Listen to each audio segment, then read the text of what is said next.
Beyoncé had to make hundreds of songs to get Halo. The greatest successes come from having the freedom to fail. তবে বোঝ আমাদের এখানে উপদেশ কি দেওয়া হয় যে বাবু জীবনে আর যাই করিস ফেলিয়ার হবি না, পড়াশোনাতে ফেলিয়ার হবি না, বিজনেস করছিস ফেলিয়ার হবি না, এটা করছিস ফেলিয়ার হবি না। কিন্তু বিলিনিয়ারদের উপদেশ এর পুরো উল্টোটা, যে তুই তখনই সফলতা পাবি যখন তুই জীবনে ব্যর্থ হবি, কারণ ব্যর্থ হচ্ছে তোর জীবনের সফলতার প্রথম ধাপ।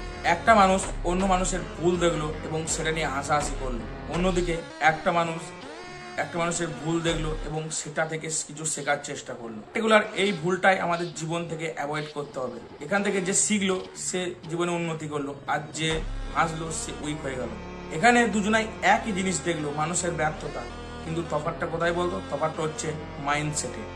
আর একটা এক্সাম্পল দিচ্ছি, ধর কোনো মানুষ ফেলিয়ার হয়ে গেল, এক ধরনের মানুষ তখন কি বলে, হায় রে আমার থেকেই ভুলে গেল, হায় রে আমি এই ভুলটা করে ফেললাম, এই হায় রে করে মরে। কিন্তু অন্যদিকে এক ধরনের মানুষ ভাবে যে আমার দ্বারা এই ভুলটা হলো কেন এই ভুলটা আমি করলাম, এবং সেখান থেকে সে ঘুরে দাঁড়ায় বা সেখান থেকে কিছু শেখার চেষ্টা করে। টাইম সে কাজের ওপর আরো জোর দেয়। এরকম মাইন্ডসেট না বানাতে হয়।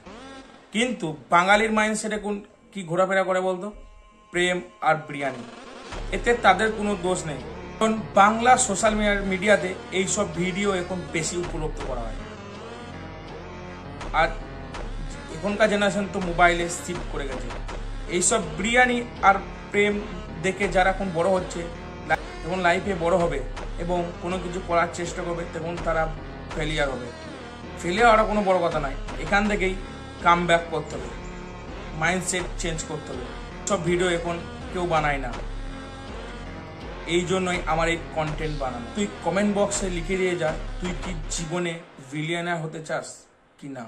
ভিডিওটা যদি ভালো লাগে তো সাথে সাথে ফলো করে নে এবং শেয়ার করে দে।